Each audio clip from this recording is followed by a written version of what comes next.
Okay, today we're looking at what I call the thin line. I will start with the song.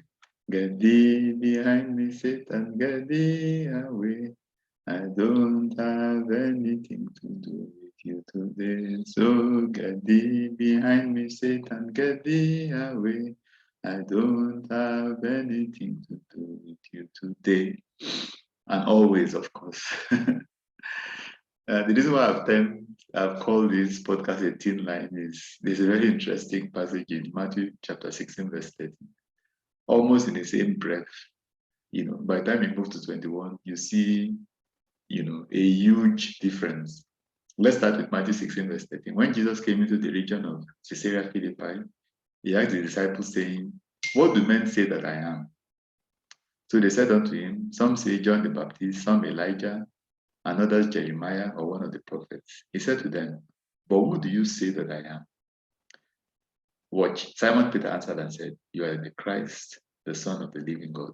Jesus answered and said unto him, "Blessed are you, Simon Bar-Jonah, for flesh and blood has not revealed this to you, but my Father who is in heaven.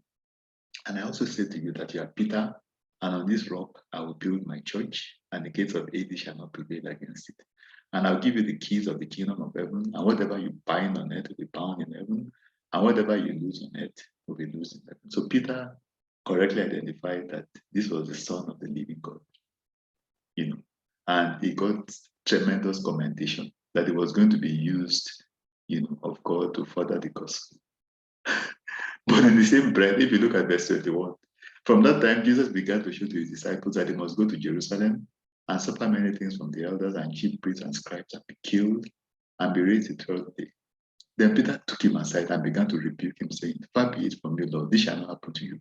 But he turned and said to him, "Get thee behind me, Satan, you are an offense to me, for you are not mindful of the things of God, but the things of men." I mean, same chapter. And this is something we need to be very mindful of. There are many people that started off by being on fire for the Lord, but where are they now? In fact, their ministers, their ministry was basically blowing up. God was using them mightily. And before you know it, they completely derailed. And this is what happened in the case of Peter. One breath, he could discern the will of God. The next breath, he was saying something completely contrary to the mission of Christ, to bring salvation to the world. So we need to be people that are doing a constant examination and reflection, to be sure that we don't cross the line. It's a very thin line, 2 Corinthians 13, verse 5, examine yourselves to see whether you are in the faith. Test yourself. Can't you see for yourself that Jesus Christ is in you unless you actually fail the test? We need to keep doing a constant test. The moment you start seeing lukewarmness, the moment you start being cold, you need to revive yourself. You need to make up your mind, I'm not going to go down this particular route. I don't want to cross that line. I want to be on fire for the Lord all the time.